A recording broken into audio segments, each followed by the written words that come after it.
Hello, ladies and gentlemen. Welcome back to another week of the Nothing But Nugs podcast, part of the Elevated Pulse Sports family of podcasts by the fans, for the fans, diehards only. Last week, we talked about the Nuggets point guard unit in 2025-2026. We walked through Jamal Murray's season performance, whether or not he lived up to expectations, and then we did the same thing with Bruce Brown and Jalen Pickett. This week, we get to talk about one of the more intriguing position groups of the Nuggets 2025-2026 season, and that is the shooting guard core of Christian Brown, Tim Hardaway Jr., and Julian Strother back with me to discuss it as per usual. Eric, what is going on, man? Another week. 1 week closer to summer. We've hit Memorial Day weekend, and things are looking up here in the Mile High City. We've got a lot of, I know it's not the Nuggets playoffs, but we've got some Avalanche playoff games. The Rockies are kind of heating up a little bit here and there. Bats might be coming alive, but we're here to talk about the Nuggets. Yes, we are. Lots of very interesting stuff going on right now in the world of Colorado sports. It's kind of disappointing that the Nuggets are not playing basketball right now. But, at the end of the day, you still got the Avs. The Avs got the revenge that we needed on Minnesota by taking out the Wild. That was very, very good to see. And, my Timberwolves. Yeah, that's kind of crazy to say. The Timberwolves did not pull through for me and my expectations that I had for them. They lost in 6 to the Spurs, which is mighty unfortunate. But oh well, such is life. The Spurs, man, all we need them to do now is take out the Thunder, and life will be just dandy. So yeah, I think they can do it. There's a part of me. Look, I'm cheering for San Antonio in that series, but I'm a sucker for a good story, and I would love to see the Knicks win a championship. So the Knicks is the team I'm going to root for the remainder of this season. Let's see what we can do. Yeah, I guess we'll see. Even going back to the beginning of this season, I kind of thought that if the Nuggets would be able to get to the finals, the Knicks would be the most likely team for them to face, especially with all the injuries happening out there, with Tatum, with Giannis not being on a good team really anymore that can compete in the East, and with a lot of younger teams that just hadn't put it all together yet. Did not expect the Pistons to be this good. Did expect the Cavs to be competitive, and they were really close. We'll see how it all shakes out. I just don't see them taking out the Knicks in this series that they have right now. But we'll see how it all shakes out. Right now, we got to talk about the Nuggets and this 2-guard unit. So let's just kick it off with our good buddy Christian Brown. All right, Christian Brown started his career on a team that ended up going to the championship. Fun way to start your NBA career, But he came off the bench. He played really solidly defensively for a championship Denver Nuggets team, and that's kind of been the core of his impact so far in his time in the league. But in 2025-2026, we expected him to take some steps forward, and he just simply did not take those steps forward. Okay, averaged about 32 minutes per game when he did play, 12 points per game, on about 9 field goal attempts, 52% from the field, 30% from 3. 78% from the free throw line, about 5 rebounds per game, 3 assists per game, a turnover, roughly a steal, less than half a block.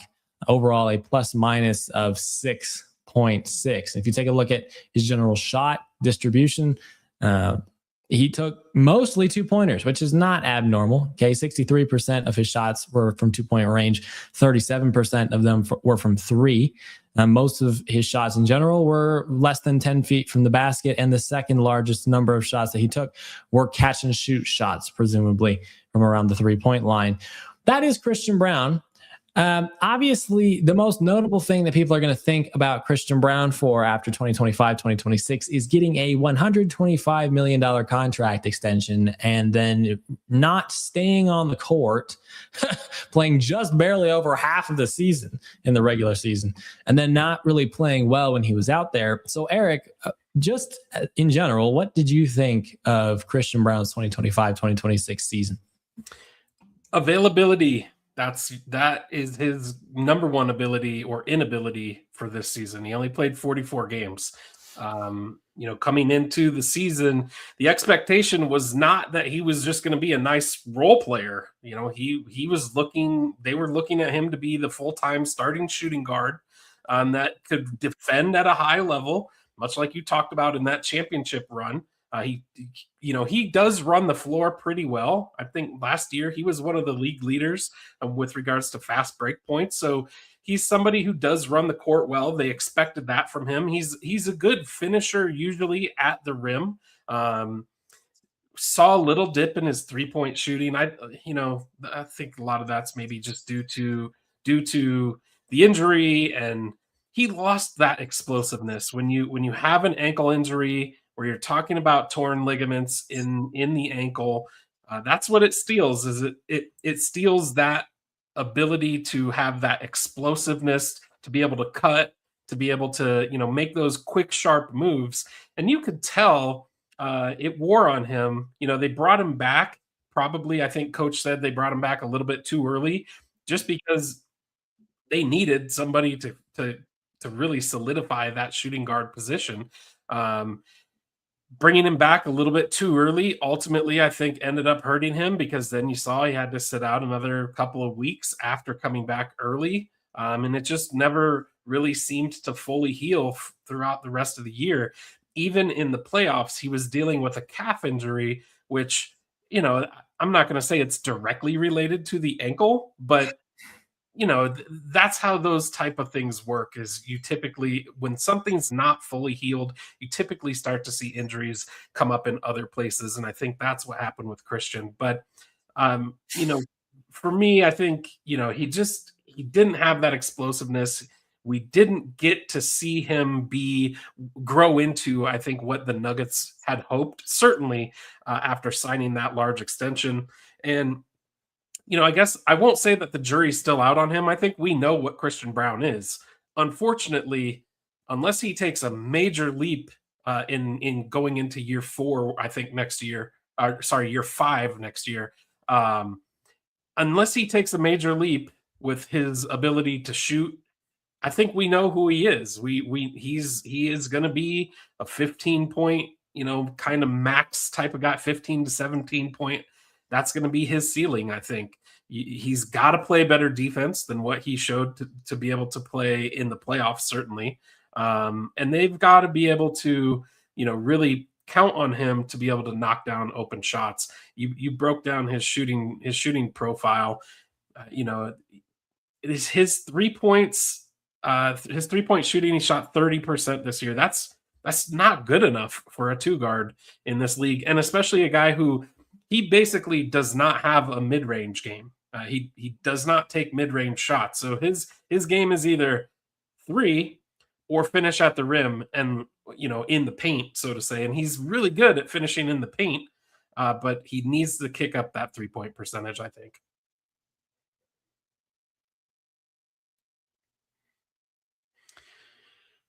Looks like we may have lost Chris, but I will keep us going here. Talking a little bit more about Christian Brown.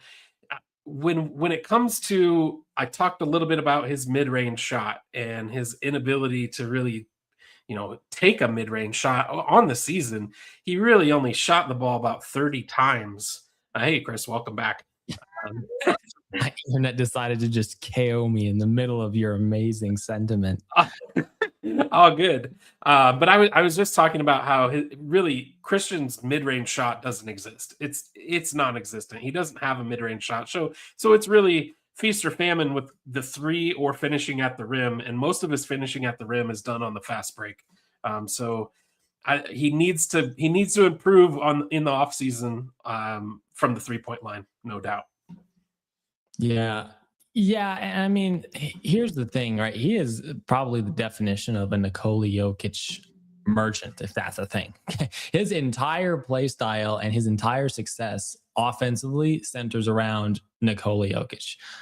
He is primarily a guy who lives off of those cuts, those drives to the basket, and fast break points. And so, I mean, for a guy who got a $125 million contract extension 3 or so weeks into the season, it's just a little bit surprising that even knowing what we knew about him, the Nuggets decided to do that because thus far in his career, even aside from the mid-range shots, he has not ever really been a shot creator.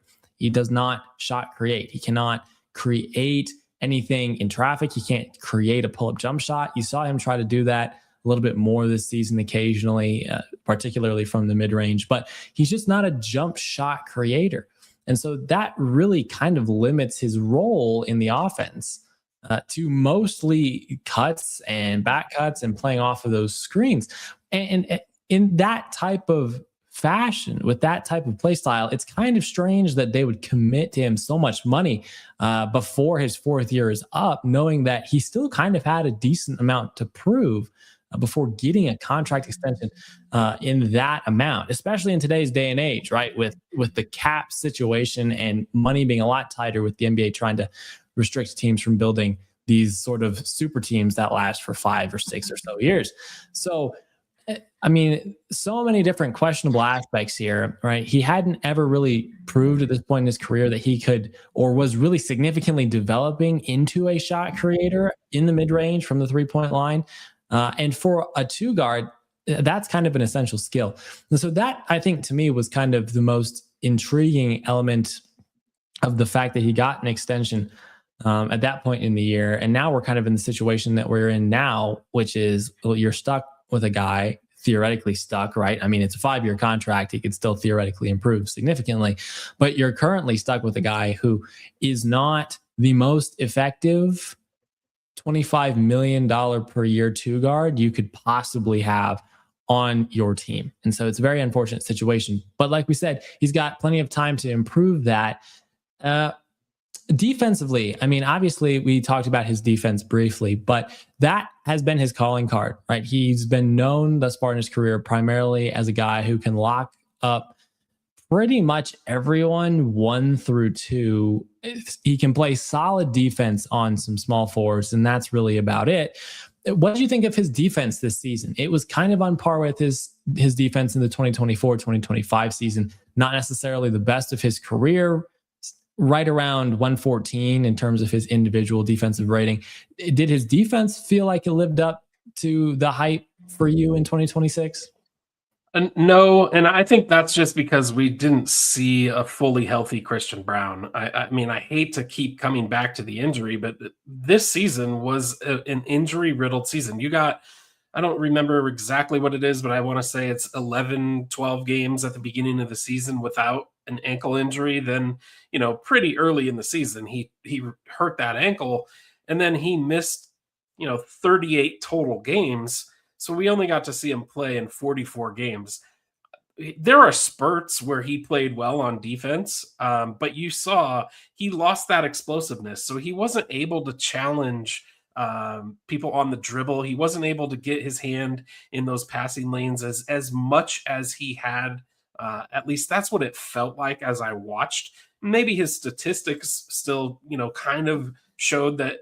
I think he was right there. He didn't drop off a cliff from years past, but I think ultimately that ankle injury really did a number on his ability to play the type of defense that he wants. So that's where I kind of think, hey, we know who he is. He is exactly what we've described. He's not going to be a super scorer. He's going to be a guy that's kind of going to get you those hard-nosed type of, whether it's defensive stops or running the court type of points. But I think there's some room for growth in there just because he was trending up. If you look at his year over year statistics, he had gotten better each season. And then this year, it kind of fell down a little bit because of that injury. I mean, free throw shooting, I'm not going to sit there and say free throw shooting is the number one stat you should look at. But when he came into the league, he was a 62% free throw shooter. 2024-25, he was an 82% free throw shooter. So he can improve. There is growth there. I hope that what we saw was kind of a little bit of regression from that ankle injury, but still kind of on an upward trending path. Because you're right. When you say we're stuck with him, I think that is exactly right. We're stuck with him because nobody's going to take that contract. Yeah, and you really do have to hope first and foremost that he manages to stay healthy, right? If he can't manage to stay healthy, then it's not really going to matter either way. It's just going to be a terrible contract that the Nuggets are stuck with for the next 5 years. But as far as his health in 2026 impacting his defense, that's probably the best excuse we can give him. It's not even really an excuse. It's just a good reason, right? When you are not healthy in your legs, it's just tough to be athletic. It's tough to be fast. And so for a guy who relies on that, obviously, to stay on his primary assignments as they carry the ball in any given set offensively, that's just really important. And it did feel like oftentimes this year, even after the injury, he just struggled to do that effectively. He just felt like he got caught behind guys. He was not able to stay with guys foot for foot, so to speak, like he had been able to in previous years. It was just really overall disappointing to see him in that situation, right? Because like you said, he's demonstrated the ability to improve. It would have been interesting to see what improvements he would have been able to make throughout a fully healthy season, at least 70 games, right? Not 44 games played. And so, yeah, it kind of feels like Christian Brown's season in some sense is a summary of the Nuggets season overall. It's just the season that could have been, but that we never really got to see come to fruition. So mighty unfortunate situation for Christian Brown. As far as our summary of his 2025-2026 performance, in your mind, did he meet his expectations? And do you want him back on the team in 2026? So I guess my final verdict is, even though I don't think it was like a disastrous type of season, it was definitely disappointing. And I think he would probably tell you that he was disappointed with how this year ended up. My hope is that kind of lights a fire. It pushes him to get better over the off season, and hopefully next year we see an improved Christian Brown. I would put him as he was below expectation. If that's how we're grading him, I think you have to put him at he did not meet the expectations. If you just look at his numbers didn't match last year's, and you could take the injury aside. His numbers didn't match last year's numbers. And when you sign such a lucrative contract, you expect those numbers to at least maintain, if not get better. You certainly hope they'd get better. Do I want him on the team next year? Well, I'm going to go back to, I think we're stuck with him. I don't think anybody's going to take that contract off of our hands. So for me, I'll take him back, but we really need to see improvements and we need to see growth. And you're right about the injuries. Ankles are tricky. I mean, you see Steph Curry with ankle injuries, and ankle injuries, sometimes people are able to move on and never have to deal with them again. But other times an ankle is something that just continually happens every single season. It's kind of like a UFC fighter. Once you get knocked out, then you can get knocked. It's easier to get knocked out, it seems. Well, with ankles, once you've sprained your ankle, and especially in a bad way, sometimes they seem to continue to pop their ugly head back up. So hopefully that's not the case with him. Yeah, hopefully it is not the case with him. I'm going to agree with you. I think overall, he did not meet expectations in 2025, 2026. Obviously, the injuries had a major role in that. But at the end of the day, I mean, he lost about 3.5 points per game in terms of his raw average contributions in terms of scoring.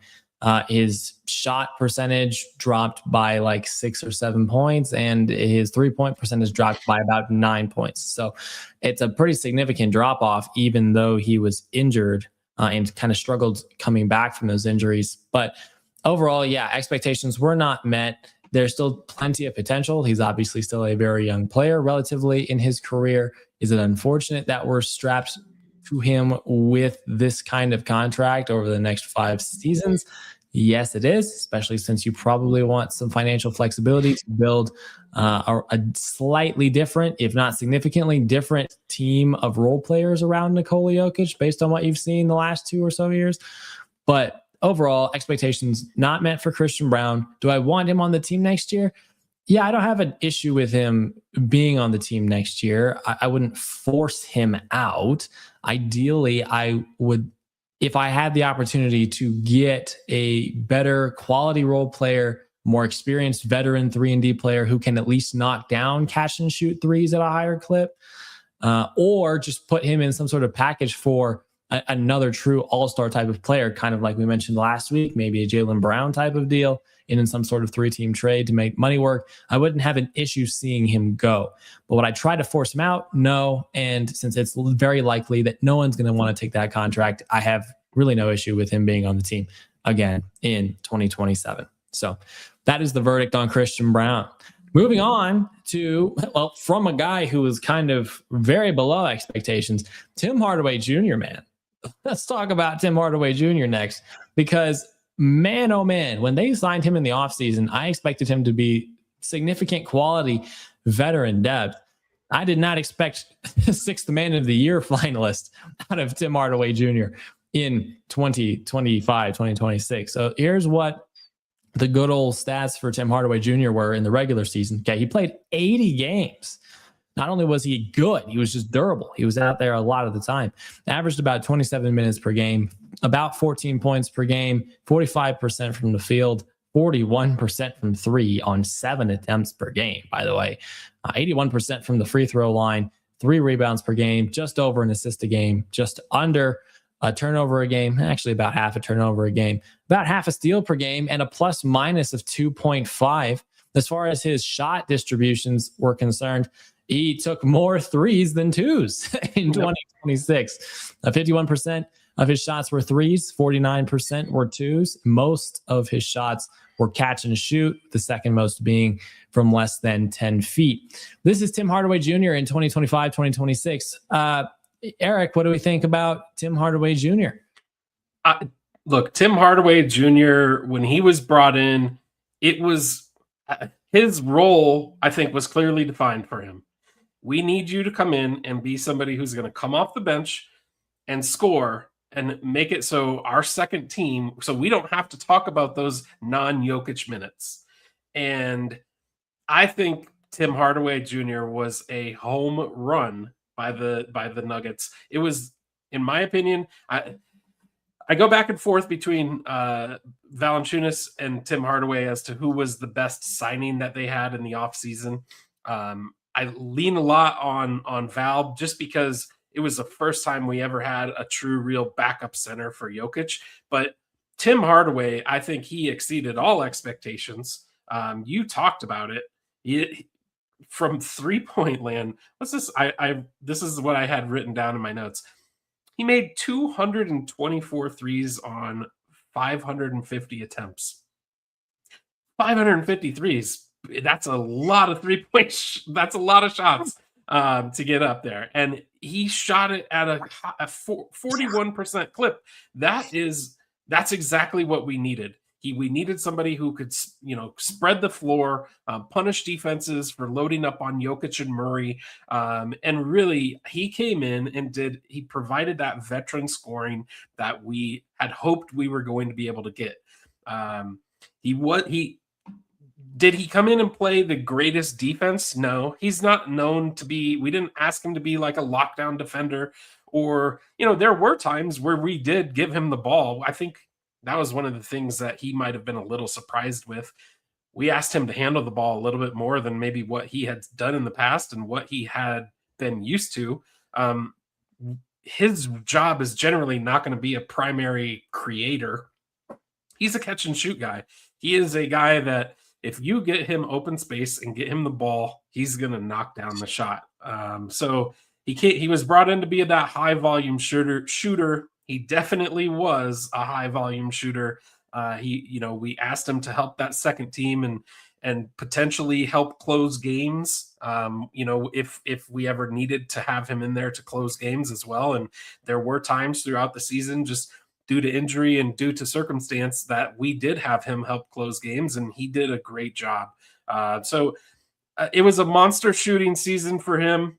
I think the Nuggets really caught a break with, Hardaway. Like you said, nobody, I don't think, expected 6th man of the year be in the running for sixth man of the year. And the fact that he did, that spoke volumes as to the type of player he is. And the other part about it, for those of you that might listen to our Broncos podcast, one of the things that I like to focus on, whether I'm talking about football, baseball, basketball, whatever sport it is, I like those guys that seem to bring the team chemistry and make that team chemistry better.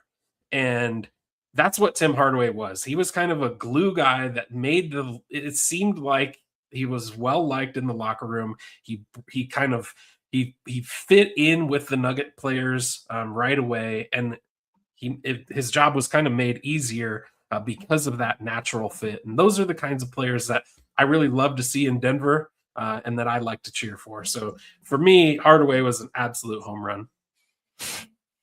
Yeah, and I agree with you. I do. Somewhere out there, my former co-host and still friend Garrett is not fully convinced about Tim Hardaway Jr. But yeah, I mean, overall, I'm going to stick with my boy THJ. He had a phenomenal season. Obviously, he actually had the best offensive rating of his entire career this last year. And I mean, that's just the product of playing with Nikola Jokic in this specific offensive scheme, obviously. But nonetheless, I mean, great offensive year for him. Not such a great defensive year for him. I think it was like his third worst defensive season of his entire career. But overall, I mean, for the price tag and for the contribution you got during a regular season where you really needed depth just because of all the injuries you sustained, especially to your starting shooting guard. I mean, you just needed that. You needed a guy like Tim Hardaway Jr. to be on your team this year, to fit into your offensive scheme, to support your team in a variety of drive and kick situations.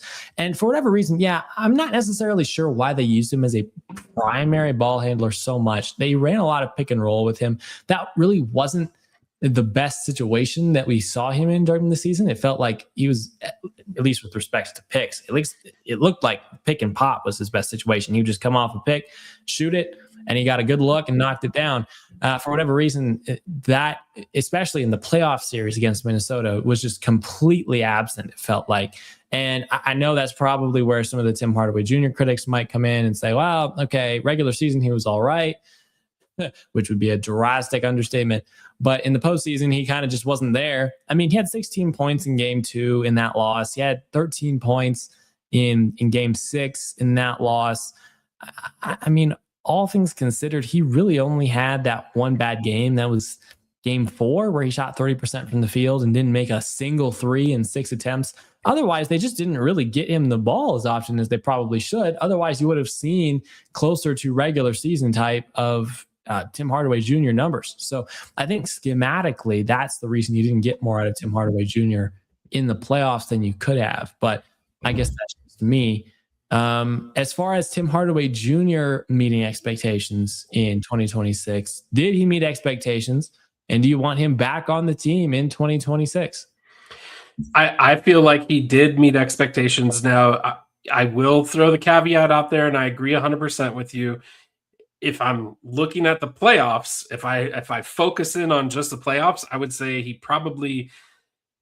he didn't swing the series like we had hoped he would. And that I guess would be, I can see the knock, the Tim Hardaway Jr. haters coming out and saying, hey, that's the knock on him. He was great in the regular season, but when we really needed him in the postseason, he wasn't there. And he only averaged just under 11 points per game in that series. And what really hurt was the 35% from behind the arc. That was kind of a downer. But as far, my grade on him, I still think he met the expectations that we were looking for. Do I want him back? I think it's going to be hard for the Nuggets to bring him back, to be honest with you, unless he's going to take another vet minimum deal, which I think he probably would. Wherever he signs with, he's probably going to take a vet minimum deal, would be my guess. But the Nuggets are strapped right now. They don't have a ton of wiggle room, and really they need to find people like, if we were just looking for an offensive player, he's clearly a guy that could be that. but the Nuggets need help on defense, and Tim Hardaway ain't going to help you on defense. So I would like to have him back, but I can definitely see a path where the Nuggets just don't bring him back because he doesn't give you what they need on the defensive end.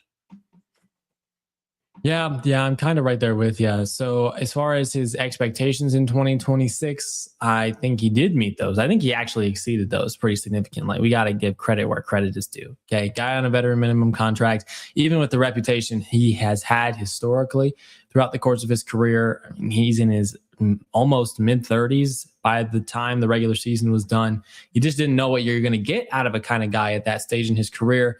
And you got a sixth man of the year candidate out of it. You got a guy who was very solid depth throughout the course of the regular season when you drastically needed it, given all the injuries you had during the course of the regular season. You got a guy who fit really nicely into your offensive scheme, right? Not so much necessarily as a primary ball handler, but especially as a catch and shoot 3-point specialist. Overall, Tim Hardaway Jr. did fantastic. I wish they had been able to scheme up some better offense in the postseason against Minnesota, but I don't think they necessarily had the overall team personnel or health to be able to do that. And so for that reason, I would not blame Tim Hardaway significantly for his lack of performance in the postseason. Although, I mean, there were some times where it felt like he could have created himself some significant opportunities in the postseason series and was unable to do so. But I mean, when you're facing a physical Minnesota defense like the defense you faced in that series, it's just tough to really just push that aside and say, yeah, you just got to do better. So overall, he definitely exceeded expectations. Do I want him back in 2026, 2027?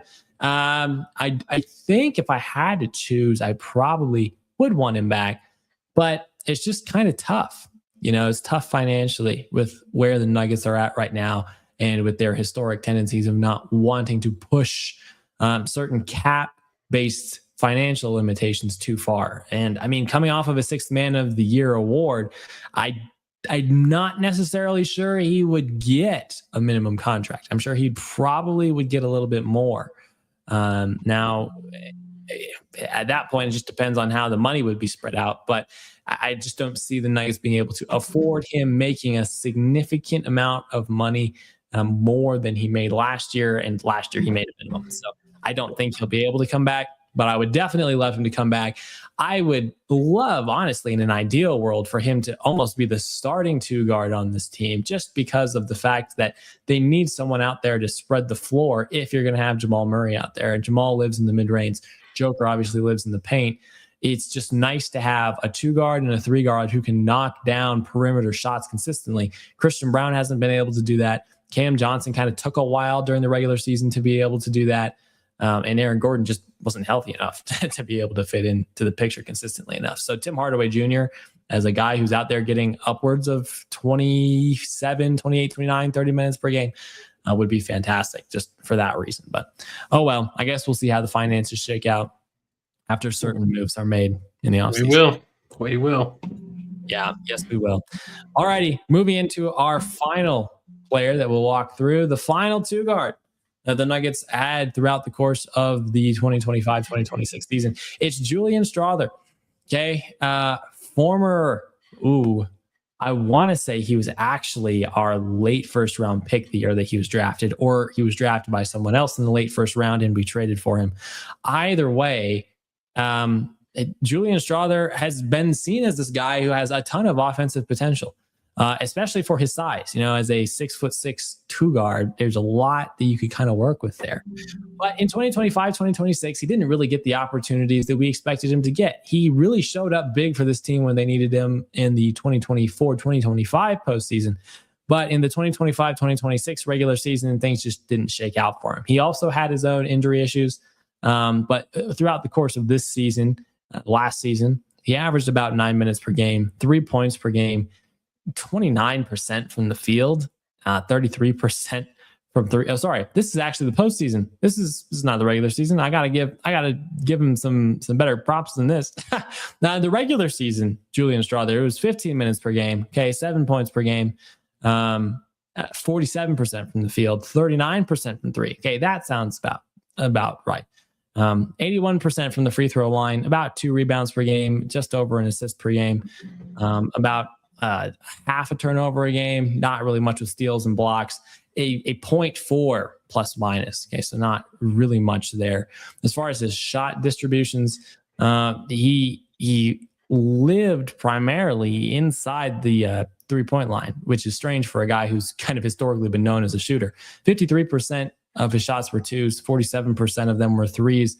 And most of his shots were actually catch and shoot, with the second most being less than 10 feet. So that is Julian Strawther. What do we think of Julian Strawther, Eric, and his season in 2025, 2026?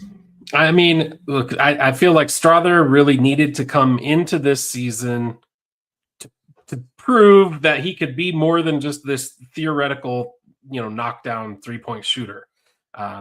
The expectations, I think, were that he would get actual real rotational minutes, but that he would shoot the ball well enough to be given those minutes, to be able to stay on the floor. And I don't know that he did that. I mean, if you look at his year-over-year stats, if you look at 24-25, now look, there are injuries that come into play here. I get it, but he dropped from 21 minutes a game last season to 15 this season. He dropped from 9 points a game to 7 points a game this season.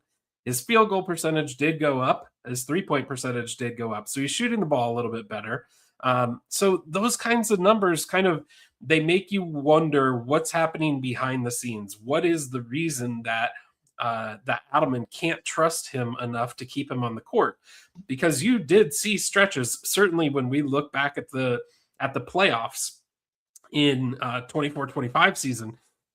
I mean, I think it was one of the game 5 or game 6. I can't remember, but Strawther came in off the bench, and I think he scored 15 points in the fourth quarter in one of those games, if I'm not mistaken. So he has shown the ability to kind of be that microwave type of scorer, the guy that can go in there and fill it up when needed. It's at this point, I think it's more about consistency, and really consistency with what the coaches see in the practice, on the practice court, not necessarily in the game. And I think that's kind of where, I'm looking at Julian Strawther and I'm saying, look, if I look at the guys who I think are going to be on this roster next year, who is that guy that I feel like has the opportunity, if he does things the right way, to maybe take that leap, kind of like a Peyton Watson did this year? And I think Strawther really is somebody who, I'm not saying he will do that, but I think that he is somebody that the Nuggets front office looks at and says, we've put a lot into you for 3 years now. We expect, hopefully in this 4th year, that we're going to see some results. And I think that they've been pretty patient with him. It's time to either, sink or swim, really, to find out if he can be that reliable young guard type, wing player. I did love the fact, you talked about his shooting. He wasn't just a settle for 3-point guy anymore, which I feel like kind of he fell into that role a little bit last year, where he just settled for the 3. Anytime he had the opportunity to shoot the 3, he took it. Well, this year you saw him put the ball in the court a little bit more, and he would take that floater. He has a really nice little floater that he can hit.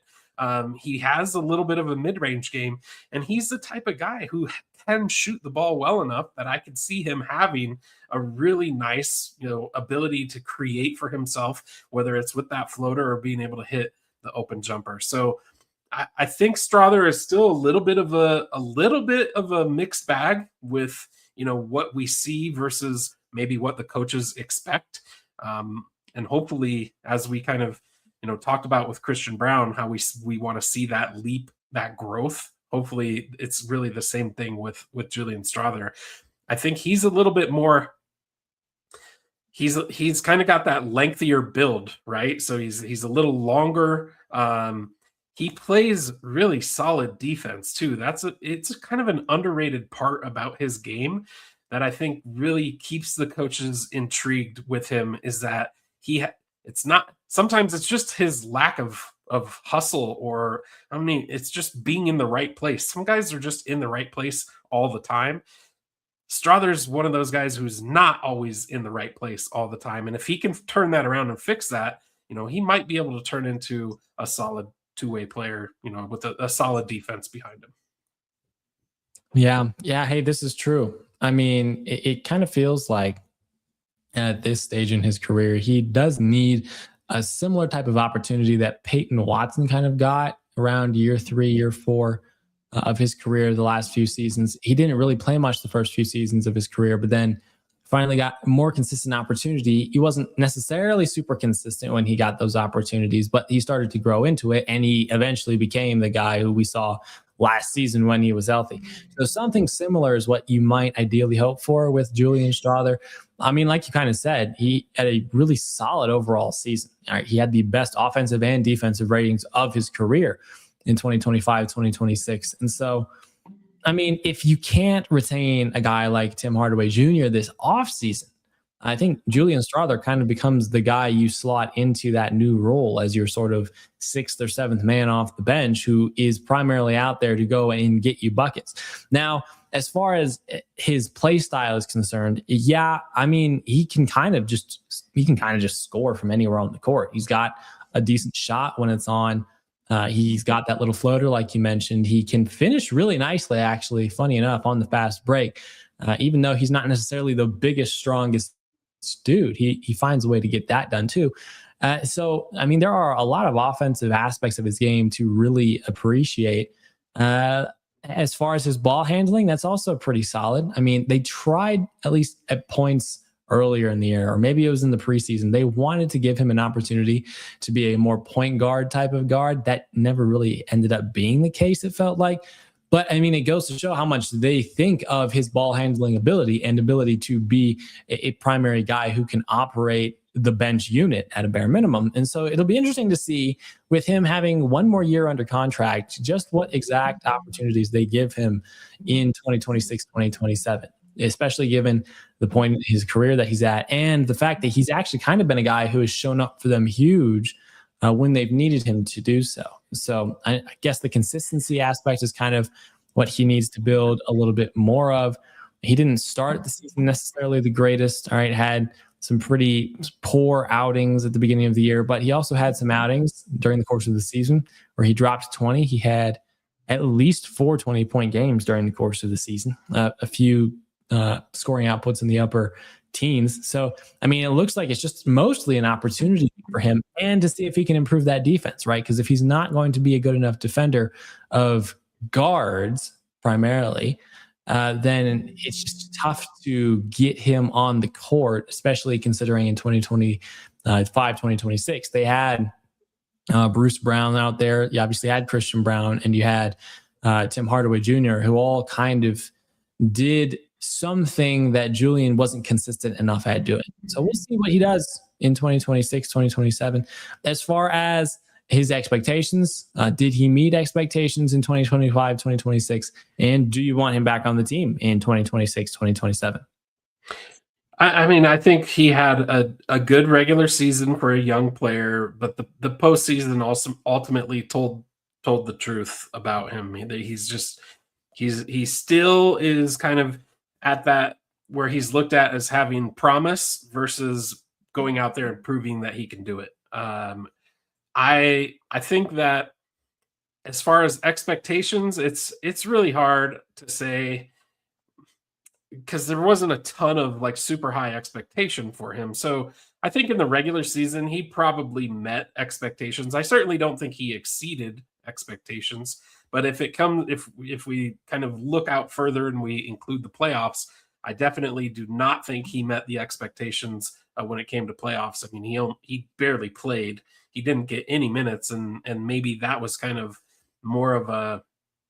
It probably spoke a little bit more to what the coaches didn't think he could do. So, do I want him back on the team next year? Because I think Tim Hardaway Jr. will probably go somewhere else. I think you're right. He's somebody who we have signed. He's still under a rookie contract, if I'm not mistaken. And I think, foresee him hopefully stepping into kind of that sixth man or that backup two guard that can score off the bench, during that when the second team is out there. So I think he's regardless of whether I want him or not, I think he's going to be on the team next year, unless he's packaged in some sort of deal, which he could definitely be an intriguing piece to a trade package, because he is still a young guy. He does clearly have some upside to him. So, who knows? Maybe a team would be willing to take a risk on him. Yeah. So I'm going to agree with you. I think that he kind of overall was right around his expectations in 2025, 2026. It'll be interesting, obviously, to see the opportunities he gets next season. But so far, I mean, he's been steadily improving just over the course of his career. He got about 6 or so fewer minutes per game in 2025, 2026, and he still managed to improve in terms of his shooting percentages, in terms of his offensive and defensive rating. So despite the fact that he's not getting consistent opportunities, he's still steadily improving as a professional player at the 2 guard position, or just at a combo guard position. It depends on how the Nuggets want to use him. But as far as that's concerned, I think that he met his expectations. Do I want him back on the team in 2026? Again, agreed. I think that he'll probably be on the team in 2026, so it doesn't really matter what I want. But if I had the ability to get rid of him or keep him, I think I would probably anticipate not being able to pay for Tim Hardaway Jr. And so, given that I can't afford Tim Hardaway Jr., given that I know that Julian Strawther has come through for this team in big situations the last few seasons, and that he's been steadily improving offensively and defensively, I think there's an awful lot to like there that would make me want to give him a chance to be the team's backup 2 guard next season. I think that would really be the situation I would want him back in.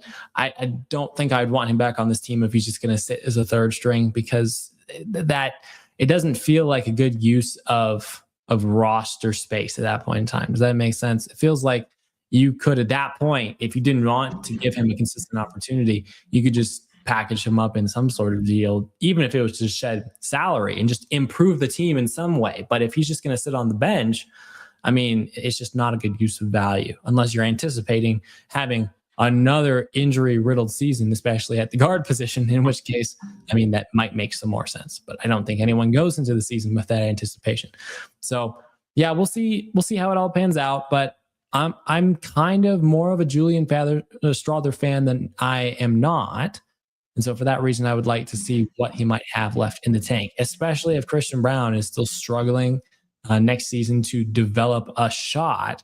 You have to have a guard who can go out there and create shots for you off of Nikola Jokic, who isn't Jamal Murray, right? He can't be the only guard who does that on this team. So Julian Strawther has that potential. I'm excited to see what he could potentially do next season. But yeah, that's my general summary of Julian Strawther. Any other final takeaways about the shooting guards for the Denver Nuggets in 2025, 2026? Or what you might want out of the unit in 2026, 2027? Yeah, I think, to me, unfortunately, and look, it's not on any individual player specifically. I think injury probably had the most to do with this.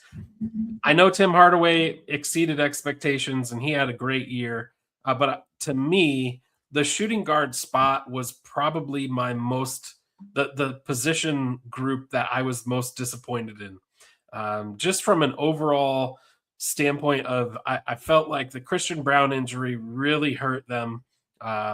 It really hurt, not just on the offensive end. We clearly had enough offense to cover up those injuries. We were still, the best offense in the league. So it wasn't on the offensive end.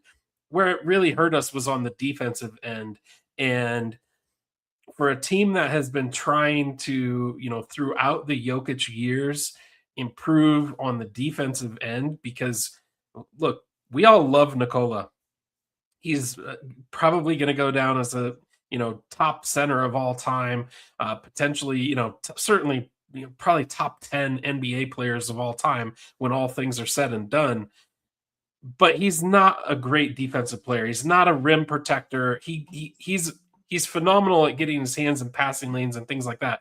But when it comes to protecting the rim, or, those blow by type of drives, his feet aren't quick enough. Usually he's not going to be the guy that goes out there and blocks a ton of shots or, just protects the rim. So we need to find other people that are able to do that. And a lot of times it's going to start at the guard position. And I think when we lost Christian Braun for all those games, that's where it really impacted us the most.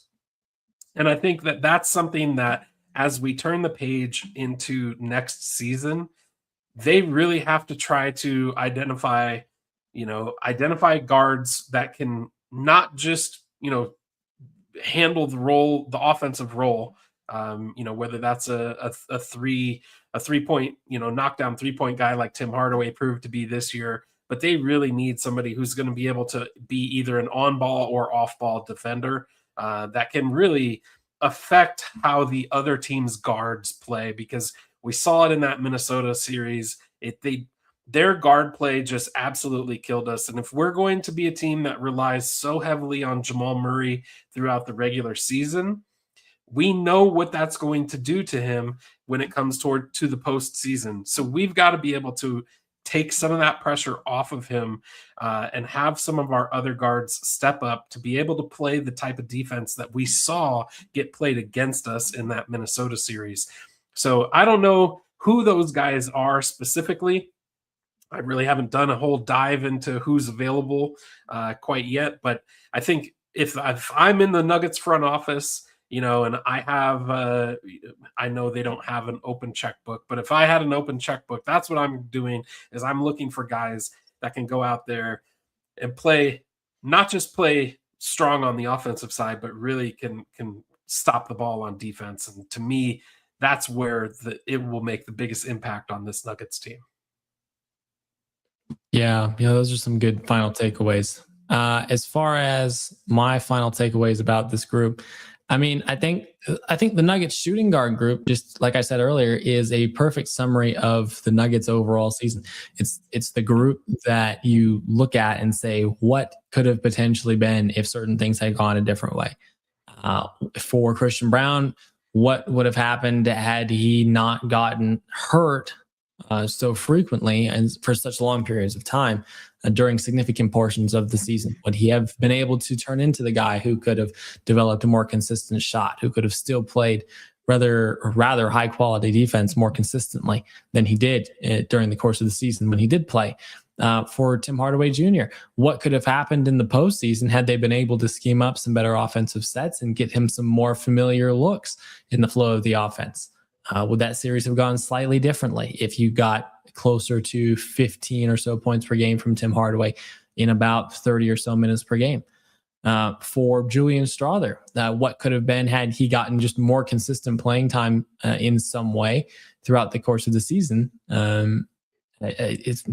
It's just a season where you look at this group and you say, yeah, this is a very strange group. You can kind of say this about the point guards too, but it just felt like the guys in the guard core overall were just very polarized.